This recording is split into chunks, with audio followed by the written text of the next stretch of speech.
Bueno, vamos a orar entonces. Bendito Padre Celestial, te damos gracias, bondadoso Señor, por la tarde de Santo Sábado que nos permites pasar en paz, en tranquilidad, sabiendo que tienes todo en control. Queremos darte gracias, la honra, el poder y la gloria a ti.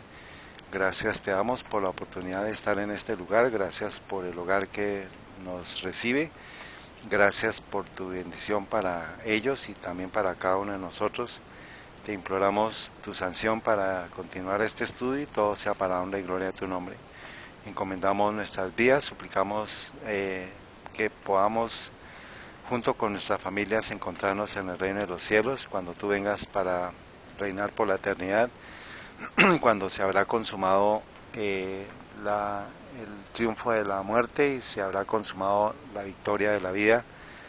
Y gracias porque conforme a tu voluntad, Padre Celestial, nos permites aceptar la obra del Espíritu Santo en cada uno de nosotros, aceptar a nuestro amado Señor Jesús en el santuario celestial, en el lugar santísimo, como intercesor ante el Padre.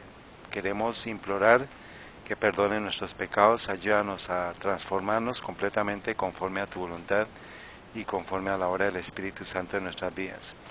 Levántanos con tu bendición y que sea tu palabra, sea el espíritu de profecía, sea la historia, reafirmándonos en la verdad que hemos creído.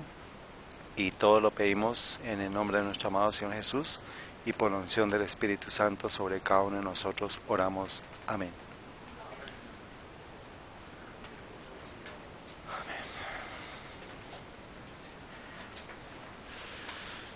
Bueno, vamos a continuar con el estudio de las 7 iglesias, 7 sellos, 7 trompetas y 7 truenos, parte 4C, octubre 3 del 2020. Esta mañana estuvimos repasando las 4 primeras trompetas.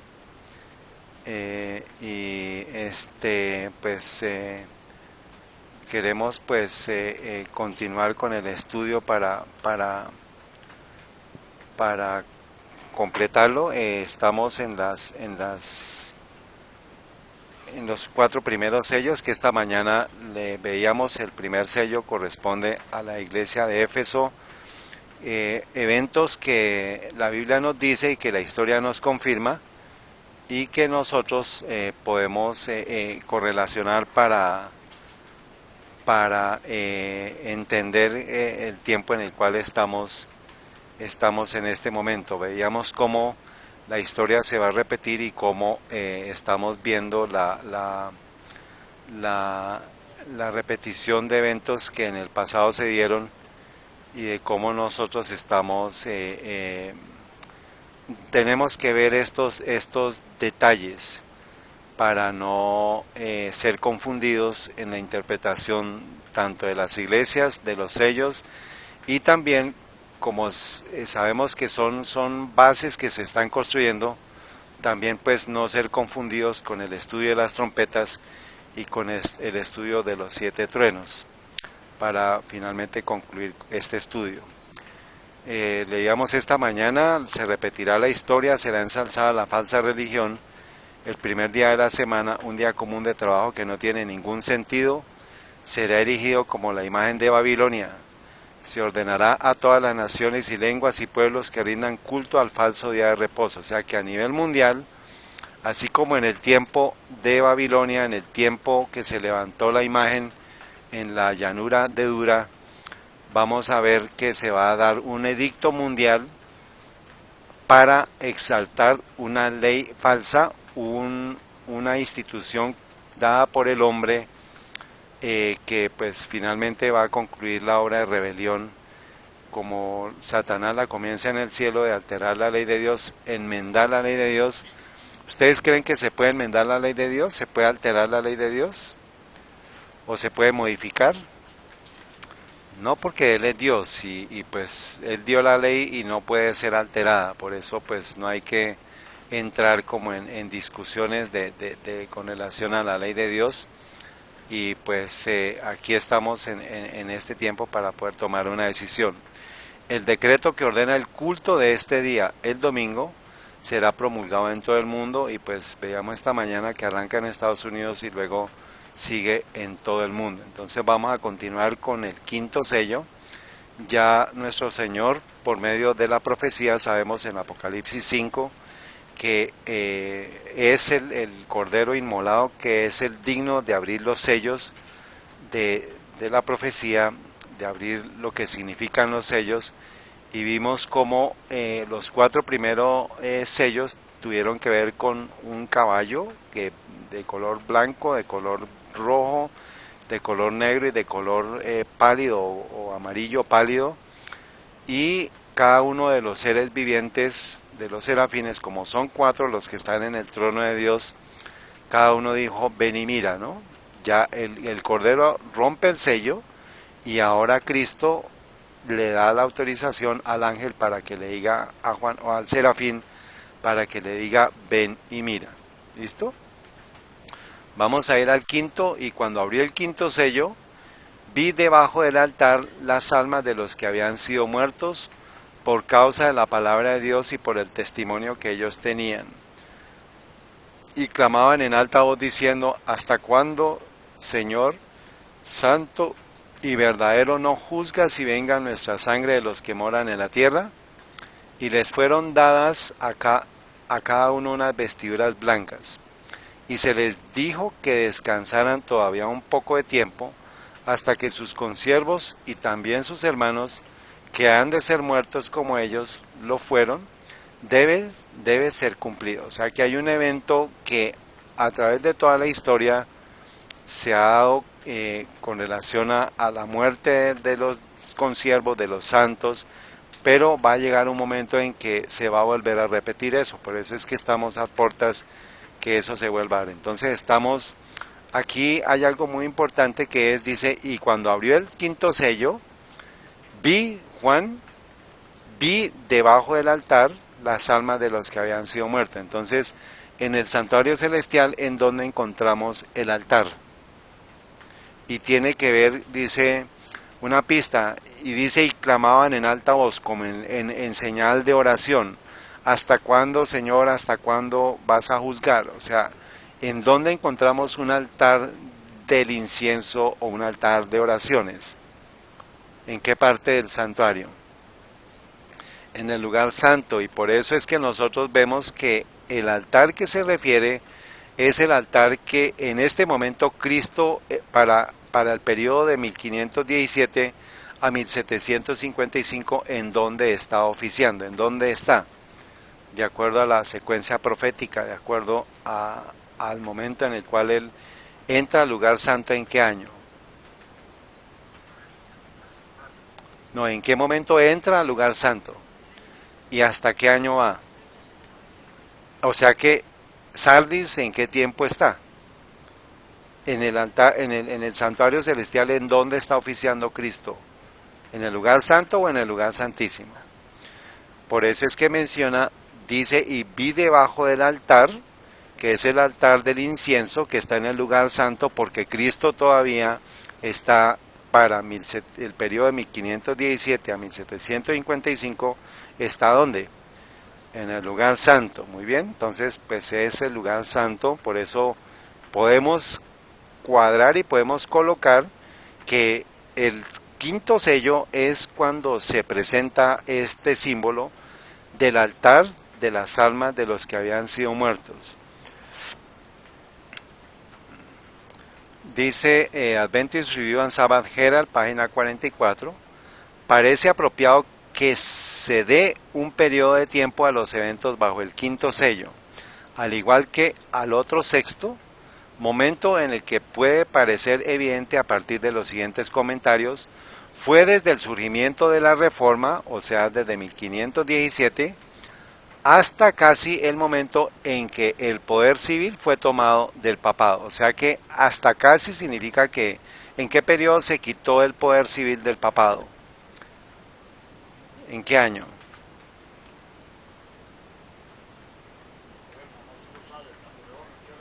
Correcto. No, 1798, que fue cuando el general Berthier, esa fue una herida como de muerte que se le dio al sistema papal, pero no perdió o sea, fue una jugada del sistema papal por medio de los jesuitas para desaparecer del panorama. Pero eso lo vamos a estudiar después, porque la palabra dice como herida de muerte significa que no fue muerto, sino que fue como una herida que se le dio, como una simulación de herida. Bueno, dice, es evidente que estas almas no estaban en el cielo cuando Juan tuvo esta visión. ¿Por qué no? Porque están muertos, dice, él no había nacido.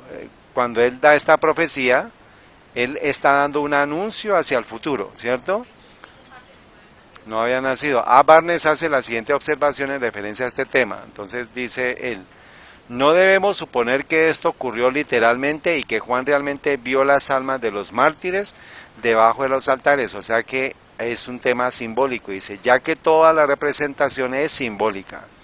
Ni debemos suponer que los heridos y los ofendidos en el cielo realmente oren por venganza sobre aquellos que los hicieron mal, porque pues cuando la Biblia nos dice que cuando la persona muere, ¿qué pasa?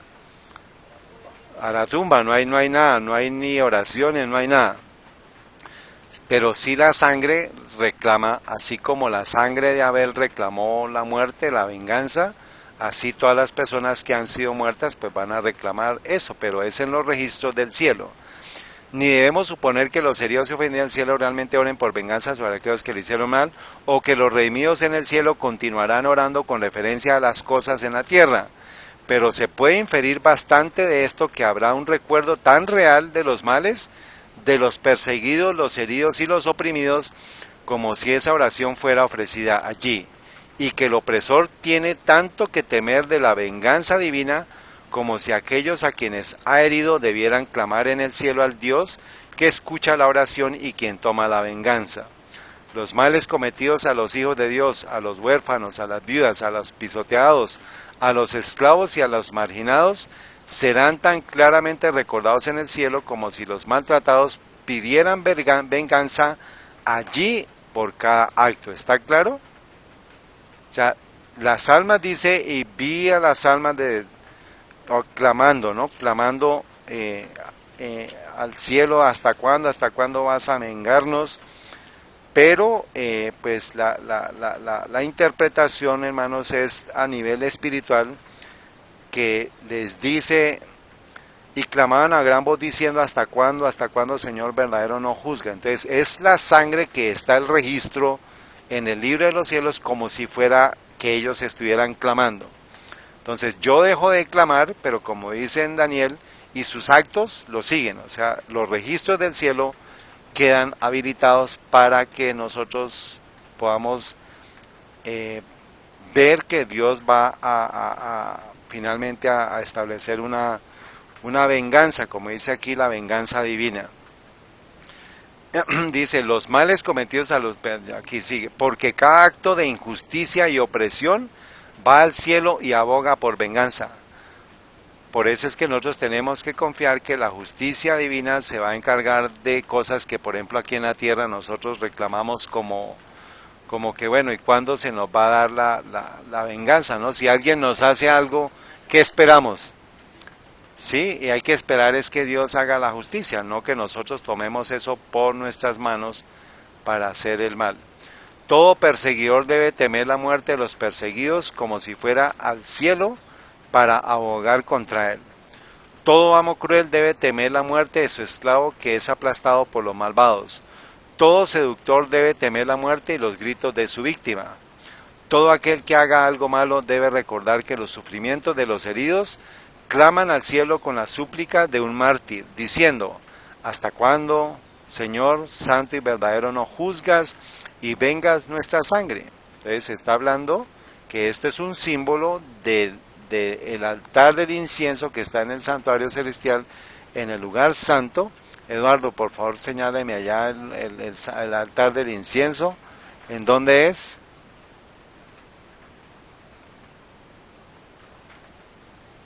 Levántese, por favor, para que lo muestre ahí, para que se lo muestre a ellos.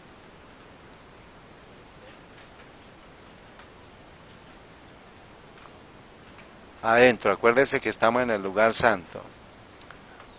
Esa es la mesa, ese es el altar del incienso. Muy bien. Las escrituras a veces atribuyen la vida, la acción, la inteligencia y la personalidad a objetos inanimados para mostrar cómo Dios considera a aquellos conectados con esos objetos. Por lo tanto, los muertos inconscientes son representados llorando desde debajo del altar del sacrificio papal. O sea, supuestamente pues ellos están llorando, pero pues sabemos que están siendo sacrificados por el Papa, pero están siendo representados en el altar en el cielo. La justicia pisoteada durante mucho tiempo en el polvo, ahora clama por juicio y venganza sobre el papado que estaba derramando la sangre de la Iglesia de Jesucristo. Lutero y sus asociados estaban imbuidos del espíritu de este clamor que surgió de la tierra que había bebido la sangre de millones de mártires de Jesús, y expusieron las corrupciones del papado, que tiembla ante los reformadores, y en el año de 1798 fue despojado de su autoridad civil. Así se vengó la sangre de los mártires sobre los que moraban en la tierra. Esto no tiene ninguna referencia al juicio final y al castigo de los impíos, sino se refiere al cambio en la condición del papado. ¿Ven? No desapareció el papado, sino un cambio en su condición. El que guía al cautiverio irá al cautiverio, y el que mata con la espada muere con la espada. Se entregaron túnicas blancas a cada uno de ellos, como dice, y se le dieron vestiduras blancas, versículo 11. Habían sido denunciados por el papado como herejes y viles y ejecutados como tales, y por lo tanto su carácter había sido vestido en la oscuridad. Pero la Reforma expuso los crímenes del papado, cambió la escala, reivindicó la causa de los santos mártires de Jesús y los vistió con túnicas blancas. Por lo tanto, los sermones, las oraciones y los cánticos de alabanza de la Iglesia cristiana han sostenido a estos millones de muertos por el nombre de Jesús, y se han presentado al mundo con una pureza inmaculada que está representada en las túnicas blancas, a pesar de que todavía pues no hay resurrección, pero ya se les entregó a ellos ¿qué? O sea, porque están siendo declarados ante los ojos de Dios santos. Tendrían que descansar una pequeña temporada hasta que sus compañeros y hermanos fueran asesinados como lo habían sido. Afirmamos que la apertura de este sello comenzó cuando los reformadores comenzaron a exponer el papado y reivindicaron la causa de los mártires. O sea que comienza este sello desde el momento en que se comenzó la reforma, que es 1517, ¿verdad? Y va hasta 1775, ahorita vamos a verlo por qué. Pero el grito de justicia no fue respondido de inmediato. Se debe dar tiempo para llevar a cabo estos grandes eventos que va a ser al futuro de lo que sucedió, y va a ser en el tiempo de la Odisea. Su causa debe descansar todavía por una pequeña temporada. A pesar de la influencia de la Reforma, el papado revestió autoridad para castigar a los herejes, mató a más seguidores de Jesús. Hecho esto, la pequeña temporada o el periodo del quinto sello se cerró. ¿Está bien? O sea, llegamos hasta 1755. Estamos en Sardis. El altar, este altar presentado en el cuadro profético, quizás hacía recordar el altar de bronce del santuario hebreo, y puede decirse que los mártires eran sacrificios presentados delante de Dios. La sangre de las víctimas o sacrificios era derramada en la base de ese altar, y la vida de la carne en la sangre está. Por lo tanto, las almas o los que habían sido muertos como mártires por la fe pueden considerarse figurativamente que están debajo del altar, y debe identificarse con el que se menciona en Apocalipsis 8.3. Apocalipsis 8.3 nos vuelve a mencionar, dice: otro ángel vino entonces y se paró delante del altar con un incensario de oro, y se le dio mucho incienso para añadirlo a las oraciones de todos los santos sobre el altar de oro que estaba delante del trono. ¿Listo? Comentario Bíblico Adventista, tomo 7, páginas 793 y 794.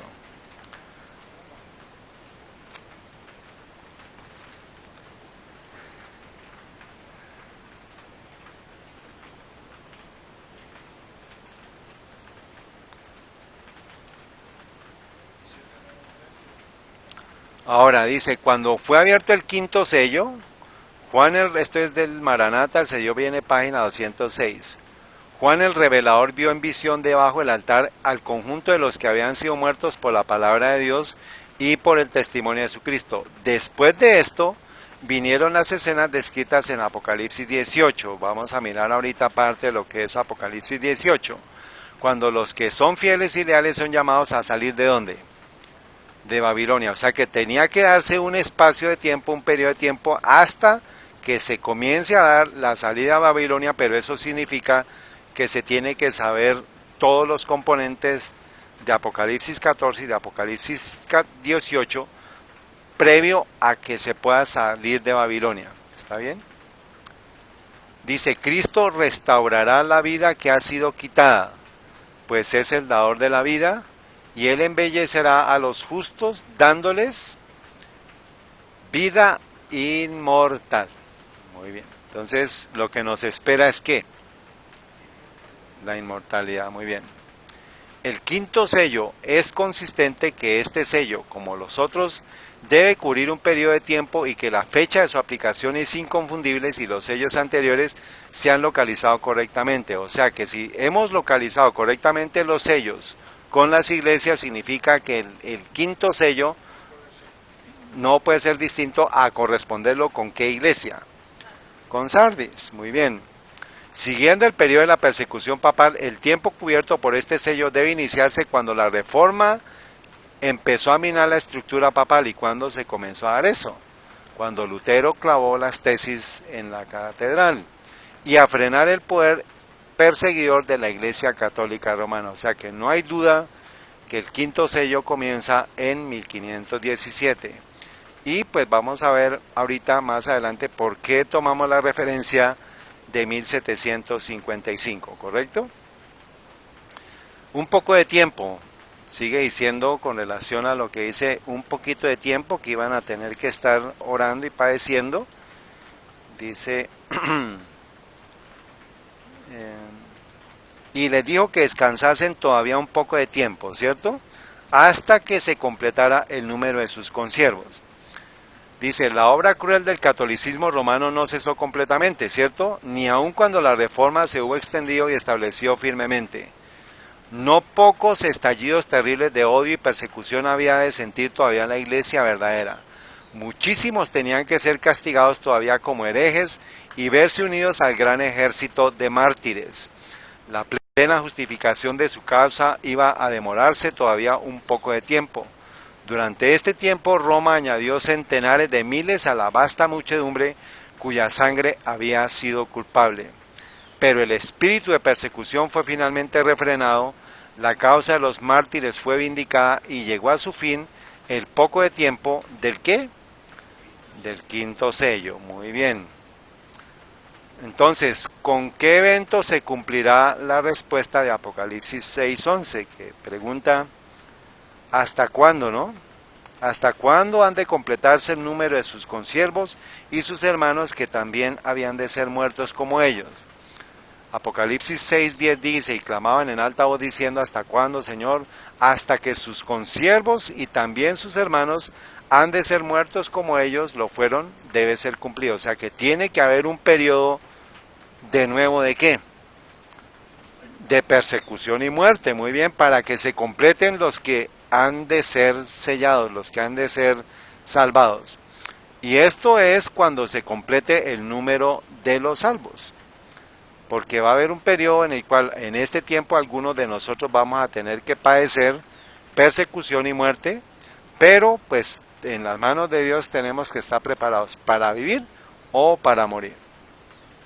Por el decreto que imponga la institución del papado en violación de la ley de Dios, nuestra nación se separará completamente de la justicia. Cuando el protestantismo extienda la mano a través del abismo para asir la mano del poder romano, cuando se incline por encima del abismo para darse la mano del espiritualismo, cuando bajo la influencia de esta triple unión nuestro país repudie todo principio de su constitución como gobierno protestante y republicano y haga provisión para la propagación de las mentiras y seducciones papales, entonces sabremos que ha llegado el tiempo en que se verá la asombrosa obra de Satanás y que el fin está cerca. O sea que otra vez va a venir persecución y muerte para el pueblo de Dios, así como fue durante los 1260 años de hegemonía papal. ¿Quién me quiere recordar qué significa que sea un gobierno protestante y republicano? Eduardo, esta mañana lo oímos. ¿Qué significa que sea un gobierno protestante y un gobierno republicano? Sí, que es una nación que tiene dos cuernos como de cordero, pero va a hablar como dragón. ¿Y qué significan esos dos cuernos? En sus notas, ¿qué escribieron?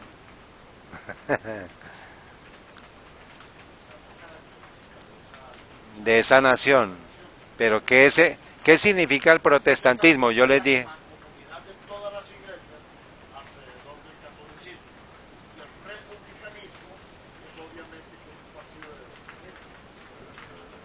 No. O sea, esta mañana lo vimos. ¿Qué es el protestantismo? Acuérdense que el papado usó el poder civil para gobernar.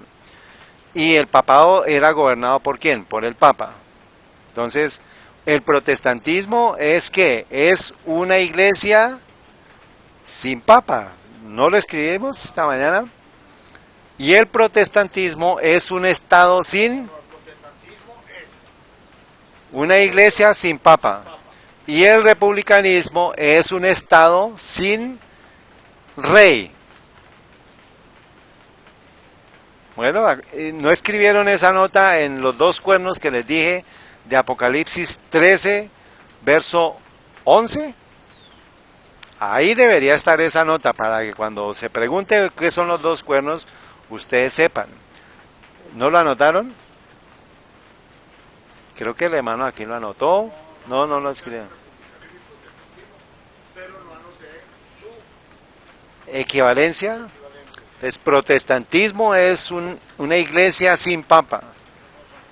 Y el republicanismo es una iglesia, es un estado sin rey. ¿Por qué? Porque antes, en la época feudal y en la época del medioevo, pues gobernaban los reyes que eran asignados por el papa y finalmente pues el papado era el que gobernaba. Protestantismo es iglesia sin papa y republicanismo es estado sin rey. O sea, naciones autónomas con libertad de conciencia y con libertad civil. Finalmente, otra característica que pueden anotar es el protestantismo es libertad religiosa y republicanismo es libertad civil. ¿Está bien? ¿Está claro? Bueno. Protestantismo igual a una iglesia sin papa y también es libertad religiosa. Republicanismo es un estado sin rey y esto es libertad civil. Bueno. Muy bien. Entonces, ¿con qué evento se cumplirá la respuesta a Apocalipsis 6:11? Cuando el papado vuelva otra vez a resurgir, pues el protestantismo apóstata, que es la imagen del papado, va a hacer que el poder civil infrinja la muerte sobre los que han de ser muertos en este tiempo hasta que se complete los que han de ser sacrificados. Dice, como el acercamiento de los ejércitos romanos fue para los discípulos una señal de la inminente destrucción de Jerusalén, esta apostasía podrá ser para nosotros una señal de que llegó al límite de la tolerancia de Dios, de que nuestra nación colmó la medida de su iniquidad y de que el ángel de la misericordia está por emprender el vuelo para nunca volver. Los hijos de Dios se verán entonces sumidos en aquellas escenas de aflicción y angustia de Jacob. Ascienden al cielo los clamores de los fieles y perseguidos, y como la sangre de Abel clamó desde el suelo, hay voces que claman a Dios, dime, y como la sangre de Abel clamó desde el suelo, Hay voces que claman a Dios desde la tumba de los mártires, desde los sepulcros del mar, desde las cuevas de las montañas, desde las bóvedas de los conventos. O sea que ahí va a haber muchos mártires que van a resucitar del mar, de las montañas y de las bóvedas de los conventos. ¿Hasta cuándo, Señor santo y verdadero, no juzgas y vengas nuestra sangre de los que moran en la tierra? Y ustedes saben que una de las instituciones que más ha ayudado al sistema papal a cumplir sus fines de matar y de acabar con el protestantismo han sido los conventos, han sido las monjas. Por eso hay infinidad de casos en este tiempo que están encontrando una cantidad de huesos de niños, de mujeres, dentro de las que supuestamente les ofrecían asilo a las protestantes, y lo que hacían era que las buscaban para matarlas. Y se siguen cometiendo.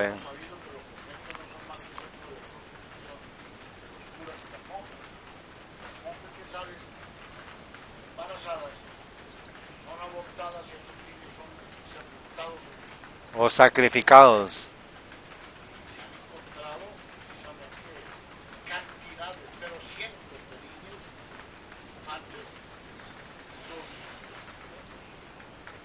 Muy bien, gracias, hermano.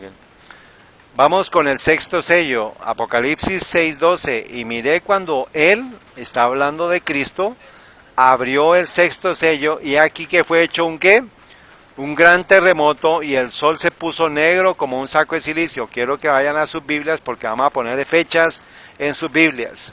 Y la luna se volvió como sangre, y las estrellas del cielo cayeron sobre la tierra como caen los higos verdes de la higuera cuando es sacudida por un fuerte viento. Aquí entra a ser muy específico el sexto sello, con un terremoto, el sol se pone como silicio, la luna se vuelve como sangre y las estrellas del cielo cayeron sobre la tierra. Por eso coloco en color cada uno de los eventos. Son 3 eventos claves que anunciaron que el sexto sello había comenzado. ¿Está bien? Entonces, para que ustedes, por favor, en sus Biblias van a escribir lo siguiente.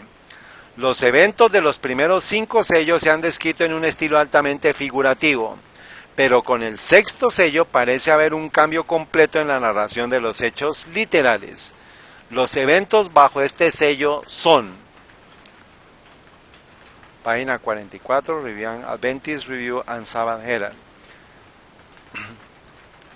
Primero, un gran terremoto, que probablemente fue el gran terremoto de Lisboa. Ahorita vamos a ver que efectivamente lo confirma, que fue el gran terremoto de Lisboa. ¿En qué año? En 1755, en el que murieron 20.000 personas. La enciclopedia americana dice se extendió desde Groenlandia hasta África y América. O sea que cuando comienza y dice, y cuando él abrió el sexto sello, he aquí fue hecho un gran terremoto, significa que para ese momento ya se comienza a registrar el sexto sello con ese terremoto, y dice que fue en 1755. Segundo, el sol se volvió negro como tela de saco. Ahorita les voy a dar las fechas exactas, por ahora solamente estén atentos. Dice, el sol se volvió negro como tela de saco de pelo, que era lo mismo que el oscurecimiento del sol, Mateo 24, y su cumplimiento, el maravilloso día oscuro del 19 de mayo de 1780. Vamos a mirar entonces ahorita, encima de dice un gran terremoto, pongan por favor por ahora 1755, y encima, y cuando dice, y el sol se puso negro como un saco de silicio y la luna se volvió sangre, pongan por favor 19 de mayo de 1780. La luna se convirtió en sangre la noche que siguió al día oscuro, o sea el 20 de mayo, la luna cuando era visible parecía sangre. Cuarto, las estrellas del cielo cayeron a la tierra, que es lo mismo que las estrellas fugaces de Mateo 24, y tuvieron un maravilloso cumplimiento el 13 de noviembre de 1833. ¿Estamos en qué periodo? ¿En el periodo de quién? De Filadelfia, como lo describe Juan, de los cuales miles de personas que ahora viven son testigos oculares. Adventist Review and Sabbath Herald, julio 18 de 1862.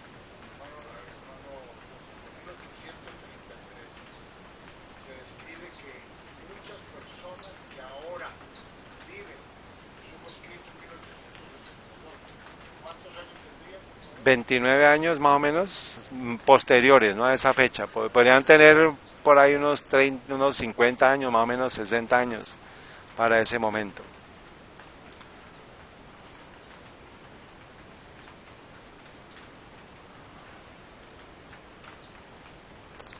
¿Listos?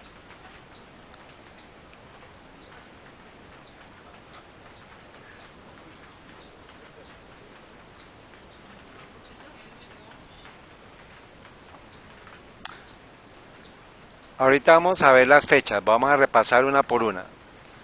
Si no se completa hasta cuando terminemos, me avisan, ¿listo? Entonces, el gran terremoto fue en noviembre 1 de 1755. Por favor, en sus Biblias escriban esa fecha para que no se les olvide. En Apocalipsis 6:12, cuando dice un gran terremoto, pongan por favor noviembre 1 de 1755.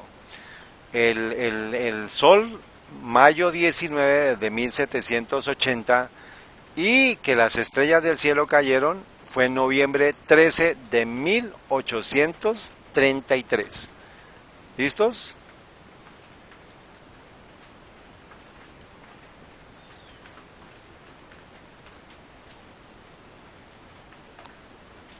¿Ya anotamos las fechas? Muy bien.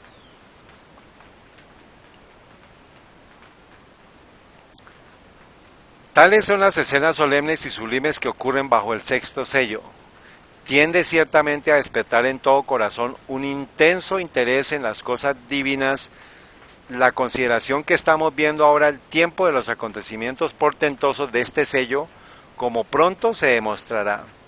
Entre el quinto y el sexto sello parece cambiar repentina y completamente el lenguaje y pasar del altamente figurativo al estrictamente literal, porque fueron 3 eventos literales. Cualquiera que sea la causa del cambio es innegable. Ningún principio de interpretación puede hacer literal el lenguaje de los sellos anteriores, ni puede hacerse con facilidad figurativo el lenguaje de este sello. Es decir, el primero, el segundo, el tercero, el cuarto y el quinto son figurativos, y a partir del sexto, el sexto y el séptimo ya comienzan a ser ¿qué? Literales. Dice... Hay, sin embargo, un hecho significativo al cual quisiéramos llamar aquí la atención. Era durante el periodo marcado por este sello, cuando las partes proféticas de la palabra de Dios se les habría de quitar el sello, y muchos habrían de recorrerlas, o aplicar su atención a comprender estas cosas, y de esta forma el conocimiento de esta parte de la palabra de Dios iba a aumentar enormemente. Sugerimos que esta puede ser la razón del cambio de lenguaje que ocurre aquí, y que los sucesos de este sello, por ocurrir en un tiempo en que estas cosas se habían de comprender plenamente, no se presentan ya en figuras, sino en lenguaje claro e inequívoco. ¿Está bien? Dice, el pensar en la venida del Señor, decía Baxter, es dulce en extremo para mí y me llena de alegría. Es obra de fe y un rasgo característico de sus santos desear con ansia su advenimiento y vivir con bendita esperanza. Tal fue la esperanza de la Iglesia Apostólica, de la Iglesia del Desierto y de los reformadores. O sea que está pasando por el periodo de la Iglesia, por el periodo en el desierto, que fue Esmirna, Pérgamo, Tiatira, y ya la reforma pues empieza con Sardis. Por eso menciona la Iglesia Apostólica, la Iglesia del Desierto y de los reformadores. No solo predecían las profecías como ha de producirse la venida de Cristo y el objeto de ella, sino también las señales que iban a anunciar a los hombres cuando se acercaría este acontecimiento. Jesús dijo, habrá señales en el sol y en la luna y en las estrellas, está citando Lucas 21:25, el sol se oscurecerá y la luna no hará su resplandor y las estrellas caerán del cielo y las virtudes que están en los cielos serán conmovidas y entonces verán al Hijo del Hombre que vendrá en las nubes con mucha potestad y gloria. Está citando Marcos 13:24-26. El revelador describe así la primera de las señales que iban a preceder el segundo advenimiento. O sea que estas señales eran previas al advenimiento de Cristo.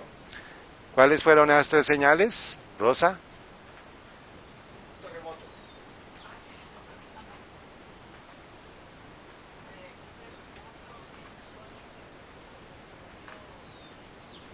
Sí.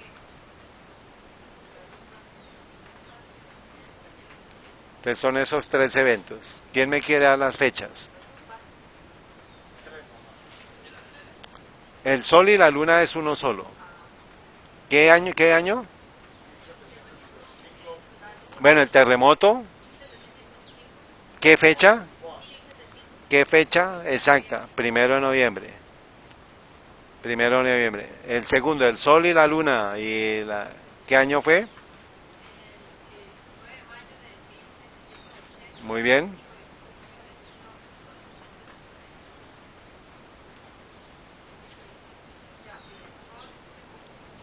Eso fue el... Muy bien. Y ahora las estrellas, 1833. Ah, eso sí. Muy bien. Entonces, fue hecho un gran... Ahí vamos. Fue hecho un gran terremoto. Vamos a ir uno por uno con relación a las evidencias físicas. Dice, estas señales se vieron antes del principio del siglo XIX. En cumplimiento de esta profecía, en 1755 se sintió el más espantoso terremoto que se haya registrado. Aunque generalmente se lo llama el terremoto de Lisboa, se extendió por la mayor parte de Europa, África y América y se sintió en Groenlandia, las Antillas, en las Islas de Madera, en Noruega, en Suecia, en Gran Bretaña e Irlanda. Abarcó por lo menos 10 millones de kilómetros cuadrados. Esto está en la gran controversia. La conmoción fue casi tan violenta en África como en Europa. Gran parte de Argel fue destruida y a corta distancia de Marruecos un pueblo de 8 a 10 mil habitantes desapareció en el abismo. Una ola formidable barrió las costas de España y África, sumergiendo ciudades y causando inmensa desolación. ¿Ustedes saben de cuánto fue la altura de esa ola? Nos da la fecha, nos da la cantidad. Dice, fue en España y Portugal donde la sacudida alcanzó su mayor violencia. Se dice que en Cádiz la oleada llegó a 60 pies de altura. 60 pies son más o menos 18 metros de altura una ola. Con ese impacto, una ola que se levanta para destruir, eso arrasa cualquier cosa. 18 metros, ustedes se pueden imaginar, de 8 pisos más o menos, correcto. Dice, algunas de las montañas más importantes de Portugal fueron sacudidas hasta sus cimientos y algunas de ellas se abrieron en sus cumbres que quedaron partidas de un modo asombroso, en tanto que trozos enormes se desprendieron sobre los valles adyacentes. Se dice que de esas montañas salieron llamaradas de fuego. Y cita aquí quién lo dijo. En Lisboa, y principios de geología, eso no es, o sea, los mismos geólogos vieron eso. En Lisboa se oyó bajo la tierra un ruido de trueno e inmediatamente después una violenta sacudida derribó la mayor parte de la ciudad. En unos 6 minutos murieron 60.000 personas. La gran controversia, página 306. El mar se retiró primero y dejó seca la barra y luego volvió en una ola que se elevaba hasta 50 pies sobre su nivel ordinario. Entre los sucesos extraordinarios ocurridos en Lisboa durante la catástrofe se cuenta la sumersión del nuevo malecón construido completamente de mármol y con ingente gasto. Un gran gentío se había reunido allí en busca de un sitio fuera del alcance del derrumbe general. O sea, salieron ellos allá huyendo del derrumbe, pero pronto el muelle se hundió con todo el gentío que lo llenaba y ni uno de los cadáveres salió jamás a la superficie. Eso fue el 1 de noviembre. La sacudida del terremoto fue seguida instantáneamente del hundimiento de todas las iglesias y conventos de casi todos los grandes edificios públicos y más de la cuarta parte de las casas. Unas horas después estallaron en diferentes barrios incendios que se propagaron con tal violencia durante casi 3 días que la ciudad quedó completamente destruida. El terremoto sobrevino en un día de fiesta en que las iglesias y conventos estaban llenos de gente y escaparon muy pocas personas. El terror del pueblo era indescriptible, nadie lloraba, el siniestro superaba la capacidad de derramar lágrimas. Todos corrían de un lado a otro, delirantes de horror y espanto y golpeándose la cara y el pecho, gritando, ¡misericordia, llegó el fin del mundo! Las madres se olvidaban de sus hijos y corrían de un lado a otro llevando crucifijos. Desgraciadamente muchos corrieron a refugiarse en las iglesias, pero en vano se expuso el sacramento, en vano aquellas pobres gentes abrazaban los altares, imágenes, sacerdotes y feligreses fueron envueltos en la misma ruina. Se calcula que 90.000 personas perdieron la vida en aquel aciago día. La gran controversia, página 306.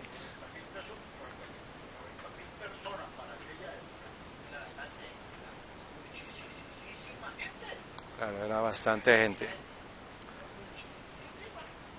Sigue diciendo la historia, esto está en Wikipedia. Dice, el terremoto de Lisboa de 1755 tuvo lugar entre las 9:30 y las 9:40 horas del 1 de noviembre de 1755 y se caracterizó por su gran duración, dividida en varias fases, y por su virulencia, causando la muerte de entre 60 y 100.000 personas. Esto lo dice Wikipedia. Los geólogos estiman hoy que la magnitud del terremoto de Lisboa sería aproximadamente un 9 en la escala de Richter. Apenas hemos conocido de 7, ¿no? Con su epicentro en un lugar desconocido en algún punto del Océano Atlántico a menos de 300 kilómetros de Lisboa, siendo uno de los terremotos más mortales en la historia. Este es básicamente una simulación, por eso ahí menciona que arrancó a las 9:40 y pues duró 10 minutos. Imagínense usted 10 minutos de sacudón de 9 grados de intensidad. Y aquí esta simulación, esta es una simulación hecha por una página de meteorología, en la cual es el diseño o la simulación de cómo llegó a las costas americanas. Y aquí pues vemos que las olas fueron de más de 1 metro de altura en todo lo que se dio. Entonces vamos a mirar aquí una pequeña simulación. Ustedes van a ver la fecha. Comienza el 1 de noviembre a las 9:30 y pues la simulación va a estar hasta el 2 de noviembre de corrido. Entonces aquí está, se llama Tsunami Animation for the Great Lisbon Earthquake de 1755. Aquí empieza, entonces vamos a verlo. Van a prestar atención a un reloj que va aquí, la fecha, 9:40 del 1 de noviembre, y aquí son las ondas del mar, las ondas que se generan y atravesaron el océano. Esto es África, esto es Lisboa, y llegan a Groenlandia, llegan a América, y se esparció por todo, llegó a Florida, todas las islas, y alcanzó a llegar a esta región. Esto fue el 1 de noviembre, vamos ya al 2 de noviembre, y todavía duró el efecto con olas, o sea que duró casi 2 días el efecto de olas que se derivaron de ese terremoto.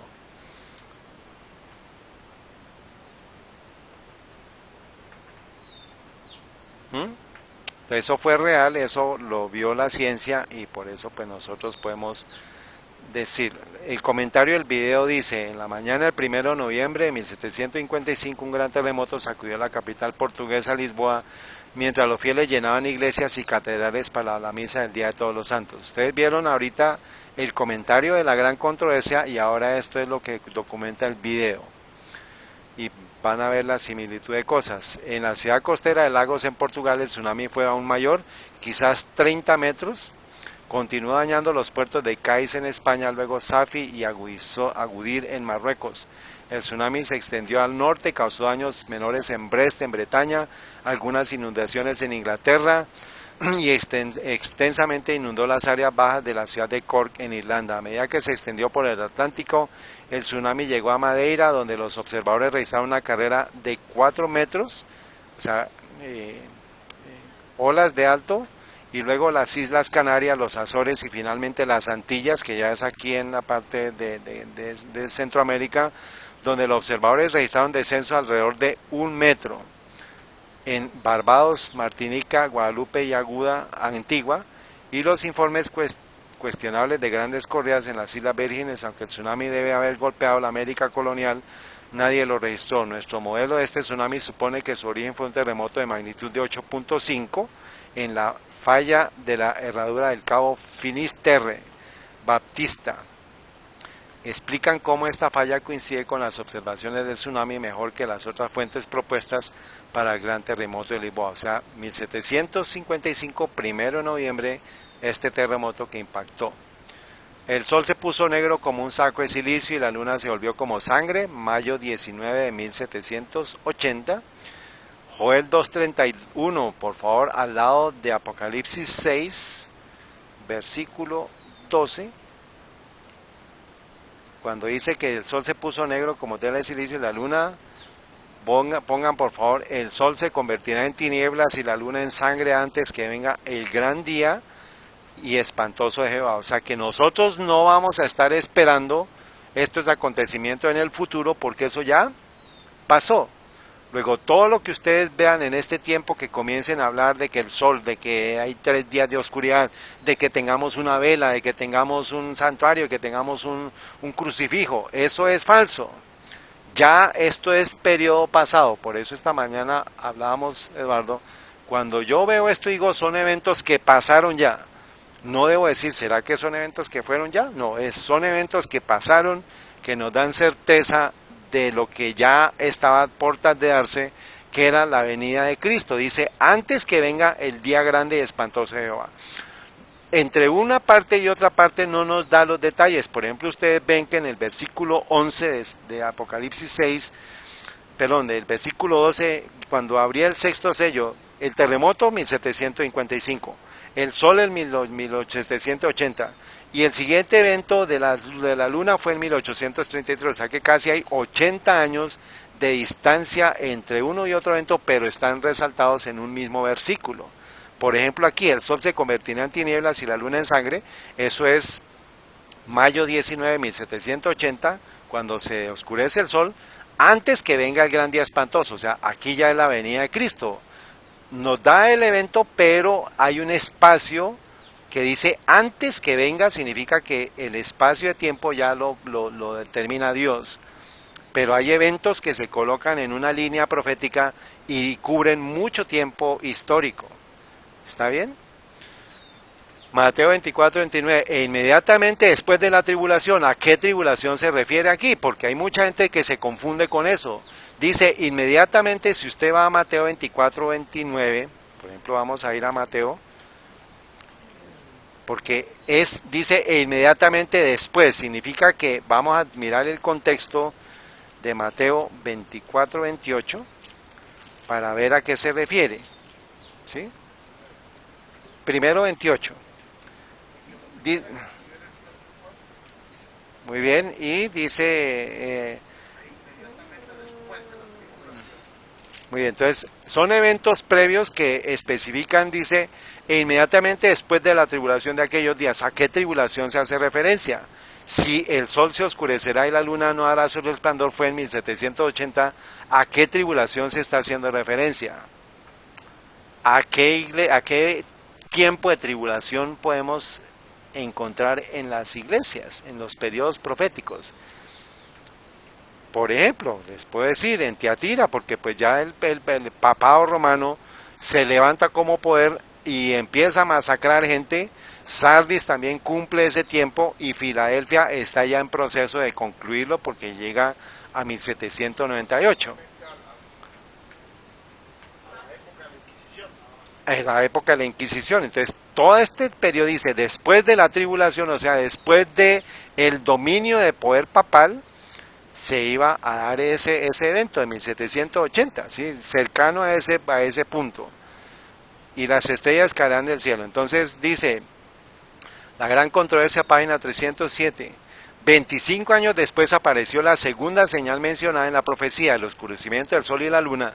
Lo que hacía esto aún más sorprendente era la circunstancia de que el tiempo de su cumplimiento había sido indicado de un modo preciso. En su conversación con los discípulos en el Monte de los Olivos, después de escribir el largo periodo de prueba por el que debía pasar la iglesia, o sea, la iglesia en el desierto de 538 hasta 1798, cerquita, porque fue en 1780, Es decir, los 1260 años de la persecución papal, acerca de los cuales se había prometido que la tribulación sería cortada, el Salvador mencionó en las siguientes palabras ciertos acontecimientos que debían preceder su venida y fijó además el tiempo en que se realizarían el primero de estos. En aquellos días después de aquella aflicción, el sol se oscurecerá y la luna no dará su resplandor. Está citando Marcos 13:24. Los 1260 días o años terminaron en 1798. La persecución había concluido casi por completo desde hacía casi un cuarto de siglo atrás. O sea, 1798 menos 25 años más o menos da 1770 más o menos. Después de esta persecución, según las palabras de Cristo, el sol debía oscurecerse. Pues bien, el 19 de mayo de 1780 se cumplió esta profecía. Muy bien, tenemos ya la fecha, 19 de mayo de 1780. Único o casi único en su especie por lo misterioso del hasta ahora inexplicado fenómeno que en él se verificó, fue el día oscuro del 19 de mayo de 1780, inexplicable oscurecimiento de todo el cielo visible y atmósfera de Nueva Inglaterra. Esto fue en Estados Unidos. Un testigo ocular que vivía en Massachusetts describe el acontecimiento del modo siguiente: por la mañana salió el sol despejado, pero pronto se anuló. Las nubes fueron espesándose y del seno de la oscuridad que ostentaban brillaron relámpagos, se oyeron truenos y cayó un leve aguacero. O sea que el tema no fue así como que es que oscureció, no, hubo truenos, relámpagos, de todo. A eso de las 9 de la mañana, las nubes se atenuaron y revistiendo un tinte cobrizo, demudaron el aspecto del suelo, peñas y árboles al punto de que no parecían ser de nuestra tierra. A los pocos minutos un denso nubarrón negro se extendió por todo el firmamento, dejando tan solo un estrecho borde en el horizonte y haciendo tan oscuro el día como suele serlo en verano a las 9 de la noche. Temor, zozobra y terror se apoderaron gradualmente de los ánimos. Desde las puertas de sus casas las mujeres contemplaban la lóbrega escena, los hombres volvían de las faenas del campo, el carpintero dejaba las herramientas, el herrero la fragua, el comerciante el mostrador, los niños fueron despedidos de las escuelas y huyeron a las casas llenos de miedo. Los caminantes hacían alto en la primera casa que encontraban. ¿Qué va a pasar?, preguntaban todos. No parecía sino que un huracán fuera a desatarse por toda la región, o que el día del juicio estuviera inminente. Hubo que prender velas, y la lumbre del hogar brillaba como en noche de otoño sin luna. Las aves se recogieron en sus gallineros, el ganado se enjuntó en sus encierros, las ranas cantaron, los pájaros entonaron sus melodías al anochecer, y los murciélagos se pusieron a revolotear. Solo el hombre sabía que no había llegado la noche. Poético, ¿no? Solo el hombre sabía que no había llegado la noche, pero el resto de naturaleza sí lo vio. Los animales, los insectos, los pájaros, todo. La gran controversia, página 307 y 308. Pero como nuestro Señor dijo, vean las señales, estén atentos a las señales, porque así será mi venida. Entonces, esas señales se dieron y resulta que pues las personas ni lo vieron. La oscuridad alcanzó su mayor densidad poco después de las 11. En la mayor parte del país fue tanto la oscuridad durante el día que la gente no podía decir qué hora era ni por el reloj de bolsillo ni por el de pared. Tampoco pudo comer ni atender a los quehaceres de casa sin vela prendida. La extensión de esta oscuridad fue también muy notable. Se la observó al este hasta Falmouth y al oeste hasta la parte más lejana del estado de Connecticut, y en la ciudad de Albany hacia el sur fue observada a lo largo de toda la costa, y por el norte lo fue hasta donde se extendían las colonias americanas. ¿Por qué creen ustedes que todo se estaba desarrollando y fue en Estados Unidos? O sea, digamos, este evento fue en Estados Unidos, el otro fue en Europa. Tocó Europa y alteró todo lo que había en Europa. Y ahora este evento se da ¿en dónde? En Estados Unidos, para que el mundo supiera que Dios estaba llamando a un evento que pronto se iba a dar, que era la venida de Él. La profunda oscuridad del día fue seguida 1 o 2 horas antes de la caída de la tarde por un aclaramiento parcial del cielo. Aunque la luna llegó aquella noche a su plenitud, no logró en lo más mínimo disipar las sombras sepulcrales.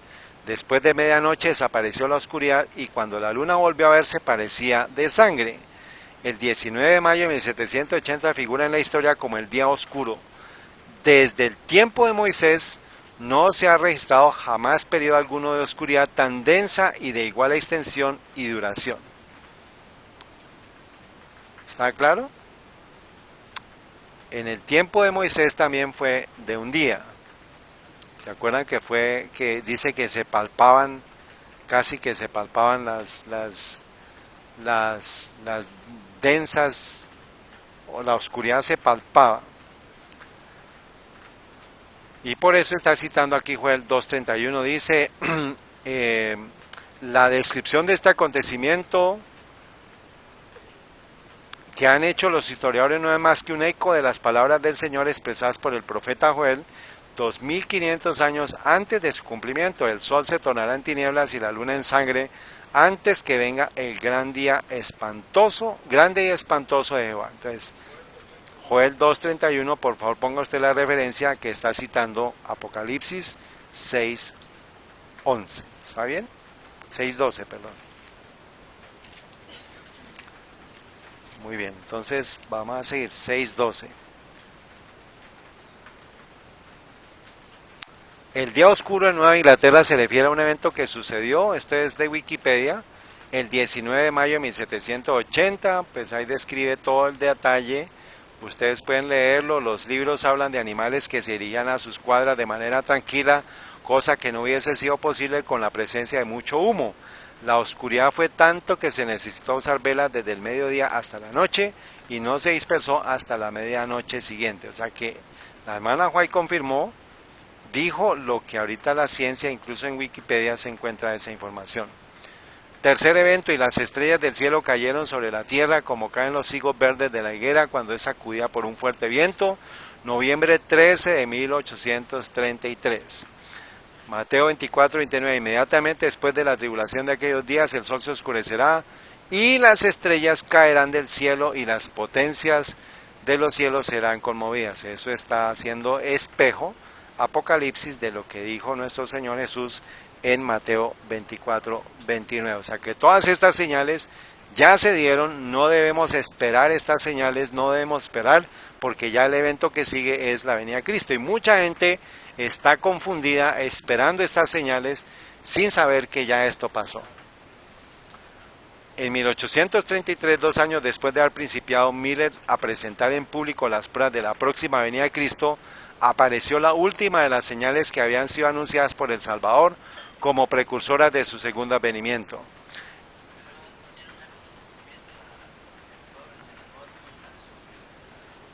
No, señor.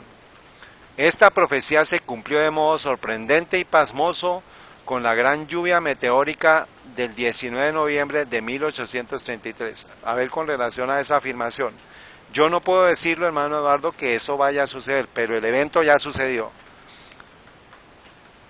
Eso es lo que la profecía nos dice. No puede haber específicamente en esos eventos, porque acuérdense que son literales. Porque lo contrario, entonces empezamos puede ser que Satanás trate de falsificar eso para creer que la venida de él se aproxima. Pero sabemos que las señales que se tienen que dar son estas y ya se dieron. Señor.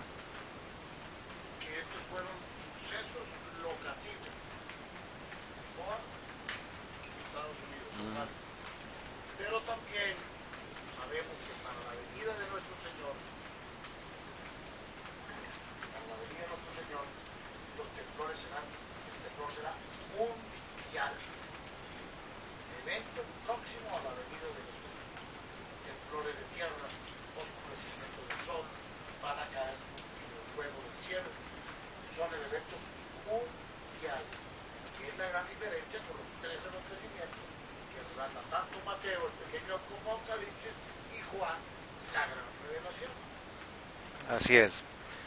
Aunque no van a ser digamos, no van a generar un caos en todo el mundo porque dice la hermana, dice nuestro Señor que si no, no se salvaría a nadie, ¿no? Pero pues van a ser de magnitud mundial. Esta profecía se cumplió se cumplió de modo sorprendente y pasmoso con la gran lluvia meteórica del 13 de noviembre de 1833. Fue este el más dilatado y admirable espectáculo de estrellas fugaces que se haya registrado, pues sobre todos los Estados Unidos el firmamento entero estuvo entonces durante horas seguidas en conmoción ígnea. No ha ocurrido jamás en este país desde el tiempo de los primeros colonos un fenómeno celestial que despertara tan grande admiración. En una palabra, todo el cielo parecía en conmoción. El espectáculo, tal como está escrito en el diario del profesor Silliman, fue visto por toda la América del Norte, desde las 2 de la madrugada hasta la plena claridad del día, en un firmamento perfectamente sereno y sin nubes. Todo el cielo estuvo constantemente surcado por una lluvia incesante de cuerpos que brillaban de modo deslumbrador. Imagínense eso. Y ya que ellos habían visto las señales anteriores y sabían que esto era previo a la venida de Cristo. Esto está tomado dice Denison Olmsted, explicó el evento con mucha precisión.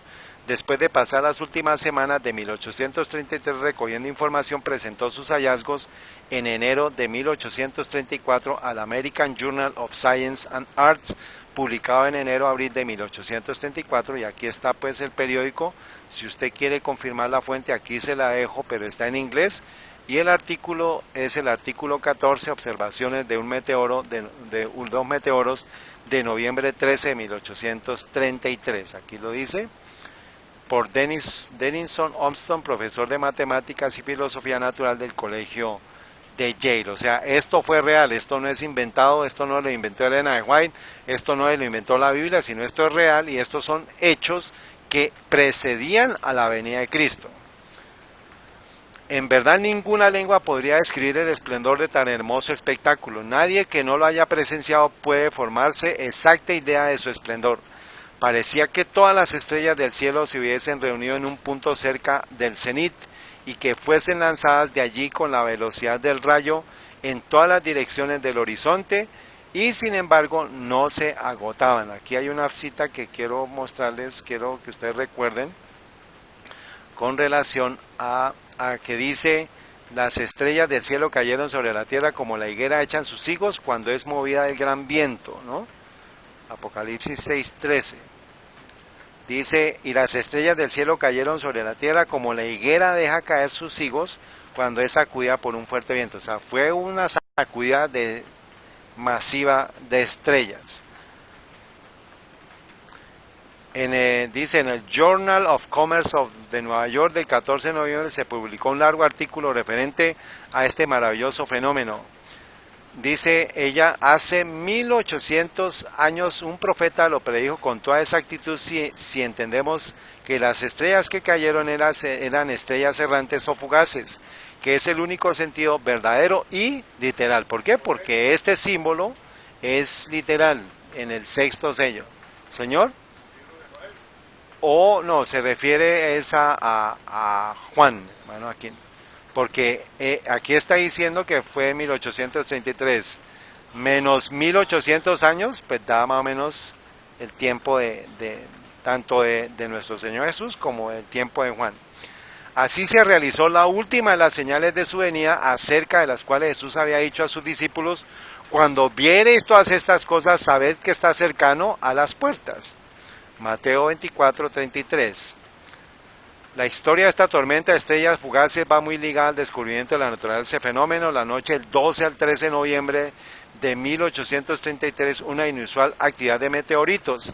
Aquellas noche muchas personas creyeron que había llegado el día del juicio final. El hecho conmocionó a las gentes de aquella época. No en vano, el historiador estadounidense R.M. Devens tenía en su lista a esta tormenta entre los eventos más importantes de Estados Unidos. Entonces, dice aquí, en la noche del 12 al 13 una tempestad de estrellas cayendo se rompió sobre la tierra. El cielo fue marcado en todas las direcciones con trazos brillantes e iluminados con majestuosas olas de fuego. En Boston la frecuencia de meteoros fue estimada ser alrededor de la mitad de hojuelas de nieve en una tormenta de nieve promedio. Su número era más allá que contables, pero a medida que se desvaneció, se intentó un ajuste de cuentas a partir del cual se calculó sobre la base de una tasa muy disminuida que 240.000 deben haber sido visibles durante las 9 horas que siguieron cayendo. O sea, puede ser que haya sido mucho más, aquí es solamente una toma. Y aquí en la figura 1 dice un grabado en madera del siglo XIX con una impresión de la espectacular tormenta de las Leonidas del 13 de noviembre de 1833, cortesía de la Iglesia Adventista del Séptimo Día. Los primeros colonos miran con asombro a un cielo lleno de estrellas fugaces. Dice Apocalipsis 6:14. A ver, entonces ya vimos la referencia de Apocalipsis 6:11, vimos Apocalipsis 6:12, cuando se abre el sexto sello, que está el terremoto, el sol y las estrellas, el versículo 3 y las estrellas del cielo cayeron, y ahora el siguiente evento debía ser Apocalipsis 6:14, ¿cierto? Si llevamos una secuencia. Sin embargo, dice, y el cielo se apartó como un pergamino que es enrollado, y toda montaña y toda isla fue movida a su lugar. Y los reyes de la tierra y los magistrados y los ricos y los capitanes y los poderosos y todo siervo y todo libre se escondieron en las cuevas y entre las peñas de los montes y decían a las montañas y a las peñas, caed sobre nosotros y escondernos del rostro de aquel que está sentado sobre el trono y de la ira del Cordero. Acuérdense que quien está rompiendo los sellos es ¿quién? El Cordero, y ya estamos en el sexto sello a puertas de la venida de él. Porque el gran día de su ira ha llegado, y ¿quién podrá sostenerse en pie? ¿Y qué es el gran día de la ira de Dios? Las 7 plagas que están en ¿qué capítulos? 15, 1 y Apocalipsis 16, 1. Muy bien. Entonces, resulta que aquí proféticamente se da una pausa. Por eso es que ahorita vamos a ver en el diagrama profético, ustedes van a encontrar que hay unos eventos, estos eventos de Apocalipsis 6, del 14 al 17, son eventos escatológicos. O sea, pueden por favor mirar su hojita ahorita lo vamos a ver. Entonces, Mateo 24:30 dice, y entonces aparecerá la señal del Hijo del Hombre, entonces se lamentarán todas las tribus y verán al Hijo del Hombre viniendo en las nubes. O sea que la secuencia de eventos se tenía que dar, pero ¿por qué no se dio? Es la pregunta. Los cielos partirán como un rollo cuando se enrolle, esto se cumplirá en el futuro, cuando la voz de Dios sacuda no solo a la tierra, sino también los cielos atmosféricos. Hebreos 12, 22, 27, Joel 3, 16, Jeremías 25, 30, Apocalipsis 16, 17. Las montañas y las islas serán removidas a sus lugares. Estos son eventos futuros, pero ¿por qué no se dieron en la secuencia de Apocalipsis 6 siguiendo al 13? Porque ese es el versículo 14. ¿Por qué se dio una pausa acá? ¿Por qué Jesús no vino? Entonces, ustedes ven en el diagrama, ustedes ven aquí, ¿sí ven acá? Aquí vamos, los 7 sellos, Apocalipsis 4, del 6 al 13, y vemos el evento de Apocalipsis 6, del 14 al 17, en un evento futuro. O sea, hubo algo que sucedió para el cual no es que Dios se haya equivocado, sino ¿qué pasó? ¿Qué evento? O sea, ¿qué creen ustedes del por qué no se dio el evento?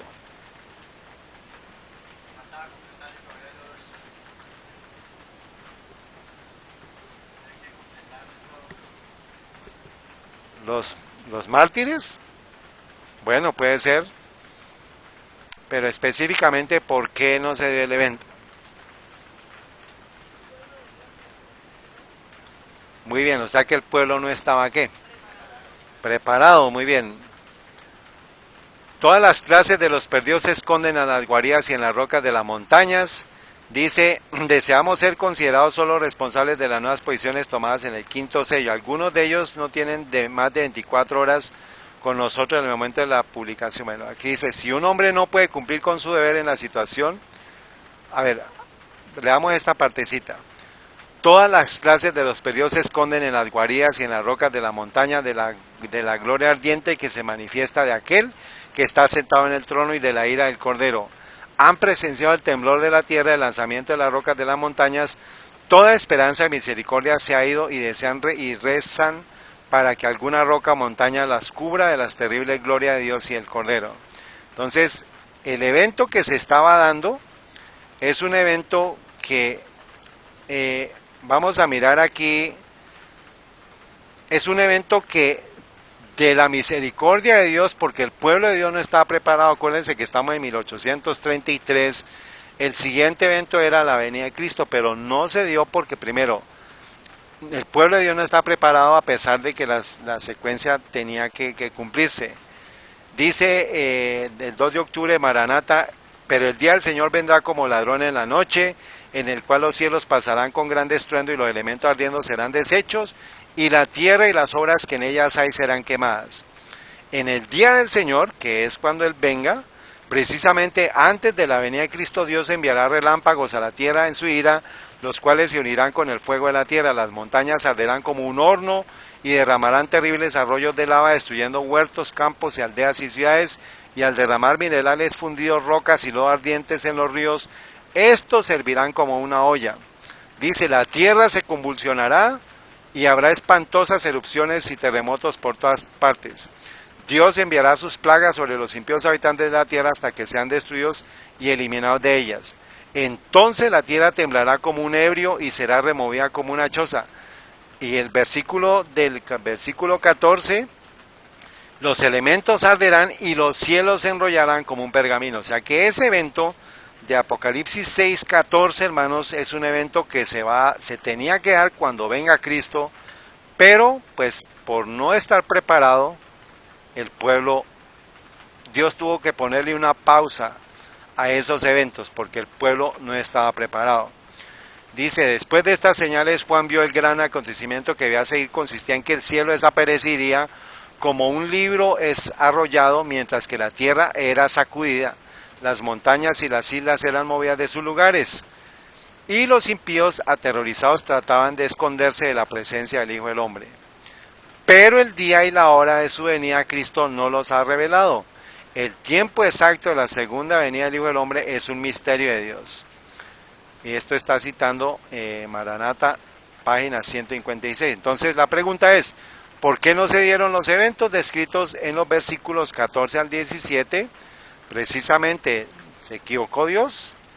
Recordamos 1844, ¿se acuerdan qué pasó en 1844? El gran chasco, por falta de fe en el pueblo de Dios. O sea, el pueblo de Dios vio los eventos, vio las señales, vio el terremoto, vio sabía del oscurecimiento del sol, de la luna, vio las estrellas, y en ese momento se comenzó a predicar el mensaje del primer ángel en 1833, cuando dice, por eso leíamos, 2 años antes, Miller había comenzado a predicar. O sea, en 1833, 2 años antes de que sucediera el evento, Miller había comenzado a predicar. Entonces, los eventos de Apocalipsis 6, 14 al 17 deberán ocurrir en un tiempo futuro, mas no muy lejano. O sea, es una pausa que Dios en su infinita misericordia dejó, porque si fuera así, significa que ya se habría dado la venida de Cristo y usted y yo, pues quién sabe dónde estaríamos. Pero en su misericordia, Eduardo y todos nosotros estamos en los planes de Dios. Él necesitó extender ese tiempo para que nosotros nos preparemos. Dice Daniel y Apocalipsis de Urias Smith, dice, el cielo se apartó como un pergamino. Este acontecimiento dirige nuestra atención hacia el futuro. Por eso es que en el diagrama profético ustedes encuentran que eso corresponde al futuro. Después de examinar lo pasado y contemplar el cumplimiento de la palabra de Dios, se nos invita ahora a mirar acontecimientos futuros que vendrán con no menor seguridad. O sea que el evento ya se dio. El evento que esperamos es Apocalipsis 6, del 14 al 17, vamos a ver cómo los cielos se enrollan. Eso lo vamos a ver literalmente los que estemos vivos para la venida de Cristo. Es como si se quitara lo que nosotros vemos ahorita y vamos a ver lo que los mundos ven y lo que nosotros vamos a poder ver. ¿Está bien? Es como un rollo, es como, dice que el cielo se va a enrollar como un pergamino, es como, hagan de cuenta que este es el cielo y yo lo enrollo y ahora voy a poder ver lo que hay detrás. O sea, todo el universo entero vamos a poderlo ver como es, y eso es lo que va a sorprender a la gente, y vamos a mirar las maravillas de la creación, de los mundos, de los universos, porque con todo esto, pues por la polución, por la contaminación, por el sol, por el día no lo vamos a poder ver, sino en ese momento sí lo vamos a poder ver completamente. Aguardamos el momento en que los cielos se apartarán como un libro cuando es envuelto. Estos son tiempos de la mayor solemnidad e importancia, porque no sabemos cuán cerca podemos estar de los cumplimientos de estas cosas. Este apartamiento de los cielos está incluido en que los autores de los evangelios llaman, en la misma serie de acontecimientos, la conmoción de las potestades de los cielos. Otros pasajes nos dan más detalle acerca de esta predicción. Cita Hebreos 12, 25 al 27, Joel 3, 16, Jeremías 25, 30, 33, Apocalipsis 16, 17, que es el evento en el futuro. Por eso es que ustedes ven, si ustedes ven, por favor, en su hojita del diagrama, Apocalipsis 16 aparece también en ese mismo punto. Entonces vamos a volvernos un poquito. Entonces aquí vemos Apocalipsis 16, que es las señales, y ya viene lo que es el enrollamiento como el cielo que se va a enrollar como un pergamino. Entonces, por ejemplo, Hebreos 12, 25, 27 dice: mirad que no desechéis al que habla, porque si no escaparon aquellos que desecharon al que hablaba en la tierra, mucho menos nosotros si desechamos al que habla desde el cielo. La voz del cual conmovió entonces la tierra, pero ahora ha prometido diciendo, aún una vez, y yo conmoveré no solamente la tierra, sino también el cielo. Y esta expresión, aún una vez, significa la remoción de las cosas movibles, como de cosas hechas, para que permanezcan las que no pueden ser removidas. Es decir, se va a remover las cosas móviles, lo que nosotros vemos, pero las cosas va a quedar lo que no puede ser removido, que es lo que Dios va a permitir que nosotros veamos cuando el cielo se enrolle como un pergamino. Joel 3:13, echad la hoz porque la miel ya está madura, venid, descended porque el lugar está lleno, rebosan las lagaretas, porque grande la maldad de ellos, multitudes en el valle de la decisión, porque cercano está el día de Jehová, el sol, la luna se oscurecerán, las estrellas retraerán su resplandor, Jehová rugirá desde Sión y dará su voz desde Jerusalén, y temblarán los cielos y la tierra, mas Jehová será la esperanza de su pueblo y la fortaleza de los hijos de Israel. Ahora, Apocalipsis, vayan por favor ustedes a sus Biblias, Apocalipsis 6, versículo 17, es el final del capítulo 6. Y ahí describió qué sello, el sexto sello. Y Apocalipsis 7.1 comienza con qué descripción. Después de esto, vi 4 ángeles en pie sobre los 4 ángulos de la tierra, o sea que está describiendo este evento, deteniendo los 4 vientos de la tierra para que no soplasen vientos sobre la tierra, ni sobre el mar, ni sobre ningún mal, ni sobre ningún árbol. Y vi otro ángel que subía de donde nace el sol. ¿De dónde nace el sol? Del oriente. ¿Y dónde queda el trono de Dios? En Orión. O sea que esa voz viene del cielo, teniendo el sello del Dios viviente, y clamó con gran voz a los 4 ángeles, a los cuales era daño hacer daño a la tierra y al mar, diciendo, no hagáis daño a la tierra, ni al mar, ni a los árboles, hasta que hayamos sellado a los siervos de nuestro Dios en sus frentes. O sea que el proceso que está describiendo aquí es, Apocalipsis 6 está describiendo las plagas, los sellos. Apocalipsis 6 describió, el versículo 17 describió el sexto sello. Y arranca ya con el evento de los ángeles que están reteniendo los vientos. O sea, ¿qué significa el comienzo de este periodo? ¿El comienzo de qué sello? Del séptimo. Claro. No.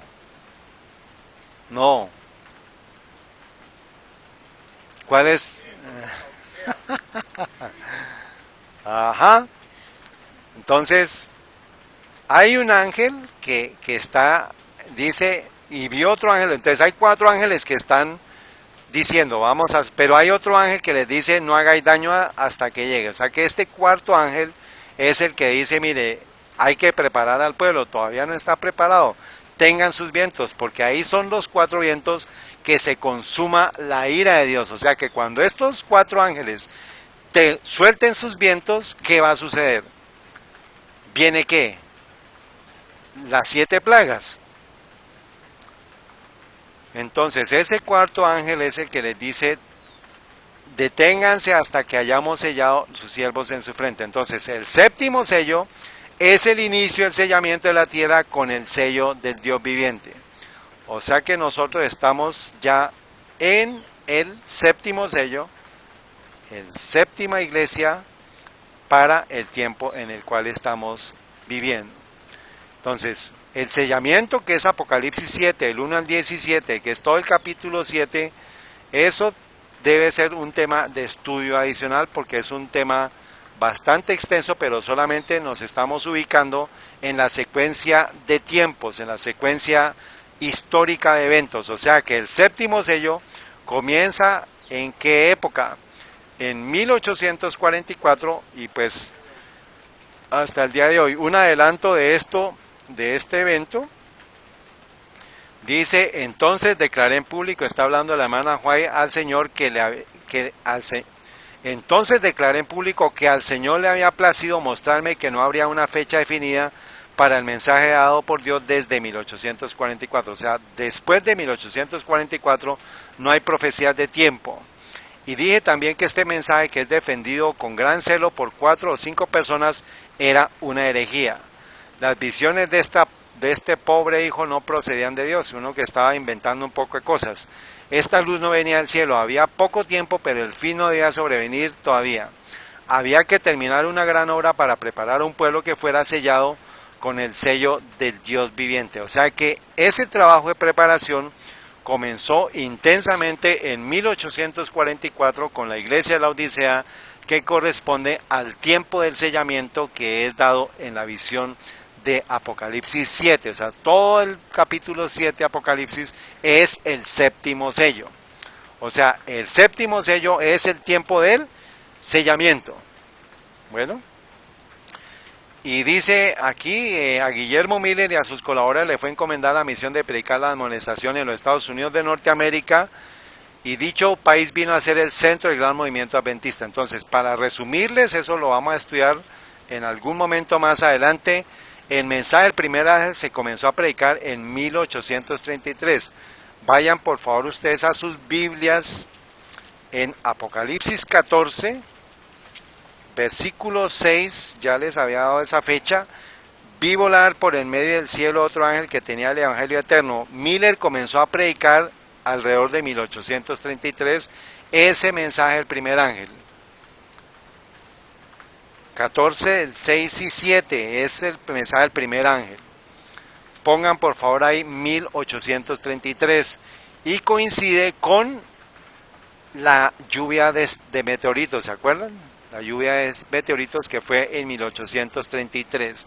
O sea que Miller estaba predicando 2 años antes de ese evento la venida de Cristo, y 1833, cuando se da la señal, fue el inicio ya del tiempo en el cual ellos dijeron la tierra va a ser juzgada, y comenzó la predicación del mensaje del primer ángel. El segundo ángel, versículos 8. Y otro ángel le sigue diciendo, ha caído Babilonia, la gran ciudad, porque ha hecho beber a todas las naciones del vino del furor de su fornicación. El movimiento adventista entendió en el verano de 1844 ¿Quién era Babilonia? Eso lo entendió el pueblo adventista por medio de la hermana White y por medio de las profecías que los protestantes, los reformadores sabían quién era Babilonia. Y ustedes allá, ¿no? Entonces van a poner, por favor, en Apocalipsis 14:8, van a poner la fecha del verano de 1844. Ese fue el comienzo de la predicación del mensaje del segundo ángel. Y fue cumulativo, o sea, se siguió predicando el mensaje del primer ángel, se comenzó a predicar el mensaje del segundo ángel, y para 1846, el mensaje del tercer ángel. ¿Qué dice el mensaje del tercer ángel?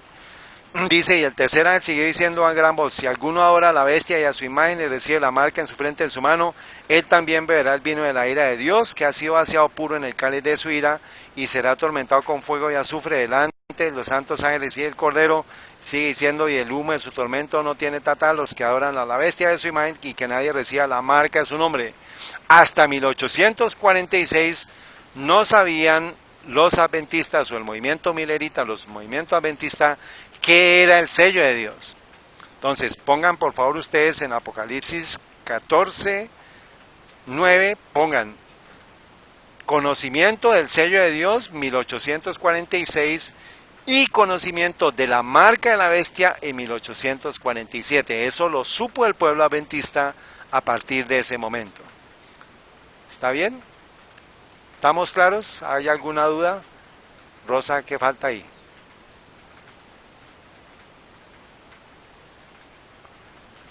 (1846) y la marca de la bestia se entendió en 1847.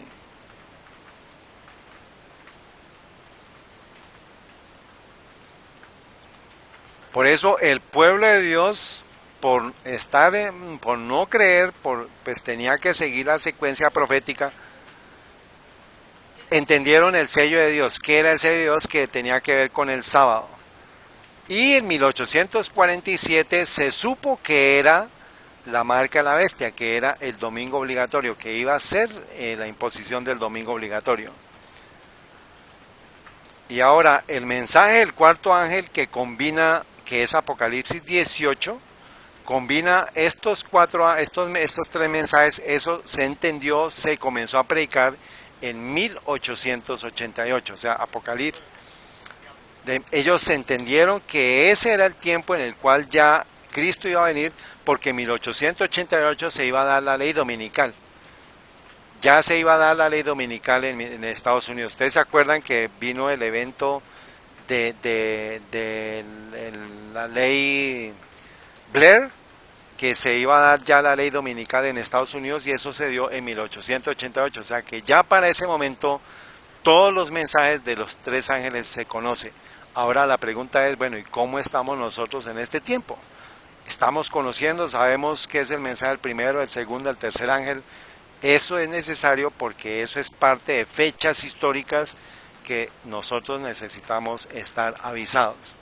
Entonces, esto es un pequeño abrebocas de lo que puede ser el estudio de lo que es ya la profecía de las 2300 tardes y mañanas que se iban a completar en el año de 1844. Entonces, todos estos eventos, o sea, todas estas fechas están girando alrededor del séptimo sello. O sea, a partir de este momento hasta la venida de Cristo estamos en la séptima iglesia, estamos en el séptimo sello, porque estamos en tiempo de sellamiento. O sea que la gente comenzó a ser sellada en el momento en que entendieron el mensaje del sello de Dios y de la marca de la bestia.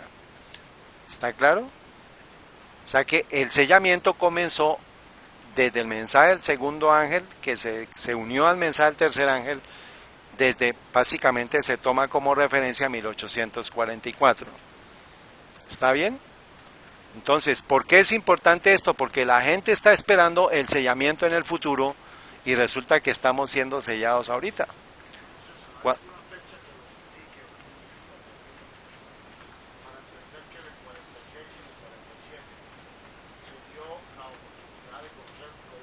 Sí, señor. Por tiempo no lo traje, pero lo podemos corresponder, pero sí existe para cada uno de esas fechas, para el verano de 1844, para 1833, para 1846 y 1847. Sí, señor, todo eso está confirmado, en lo que por cuestión de tiempo no lo traje. Entonces, a partir de 1888 estamos nosotros bajo la sombra de entender el mensaje del primero, el segundo, el tercer ángel, y ya se dio el viso de la ley dominical. O sea, ese es el primer sitio a Jerusalén que desde 1888 estamos ya a puertas de la venida de Cristo. Y este tiempo que nosotros estamos viendo ahorita es como una mini sitio a lo que se espera muy pronto que se va a dar, porque ya vamos a ver muy pronto que todo esto detrás del cambio climático se va a hacer eco al tema del domingo. O sea que se tiene que guardar el domingo obligatorio para que se mengue la presión en el cambio climático, en que todo se va a solucionar con el domingo obligatorio. Entonces, sin fechas, porque ya todas las fechas transcurrieron y ya el único evento profético que esperamos es la marca de la bestia, porque ya ustedes vieron, apenas vamos a mirar que el siguiente estudio vamos a ver las 7 trompetas y los 7 truenos, y aquí ya llegamos a Apocalipsis 11 y solamente vamos 8 al 11 y vamos a entrar ya de lleno al tema, digamos, a lo que es al evento de la marca de la bestia. O sea que todos estos eventos, acordémonos, son historia y ya lo confirmamos con la historia, y desafortunadamente por no tener este orden, mucha gente está creyendo que los 7 sellos es en el futuro, que las 7 trompetas es en el futuro, que los 7 truenos es en el futuro, a pesar de que todo tenemos que relacionarlo con 7 iglesias, 7 sellos, y vamos a ver las 7 trompetas cómo se encajan en esa misma estructura. Y si echamos mal el cimiento de abajo, pues los de arriba pues van a estar mal. Entonces por ahora ya estamos preparados para el estudio de las 7 trompetas y los 7 truenos. Hasta aquí queda registrado para que ustedes por favor repasen, estudien lo que sea correspondiente. Y pues sigamos pidiéndole a nuestro Señor pues la unción del Espíritu Santo, porque a pesar de que tenemos que correr como a caballo, ¿cierto? Nos toca, porque esta información tenemos que compartirla con otras personas. Sea tu oración, tómame, oh Señor, como enteramente tuyo. Pongo todos mis planes a tus pies, úsame hoy en tu servicio, mora conmigo, y sea toda mi obra hecha en ti. Y recuerden lo que nuestro Señor Jesús dijo: ve a mis hermanos y diles, subo a mi Padre y a vuestro Padre, a mi Dios y a vuestro Dios. Una maravillosa promesa para nuestro Señor en esta tarde, y que podamos apropiarnos de ella. Y esta historia continuará. Vamos a orar y vamos a terminar.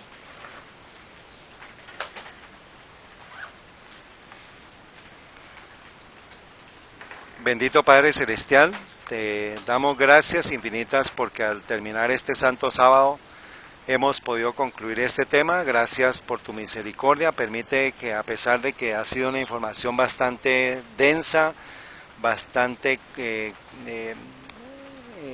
llena de información, nos permitas tener el bosquejo para no ser engañados con teorías falsas, con teorías que nos lleven a confundirnos.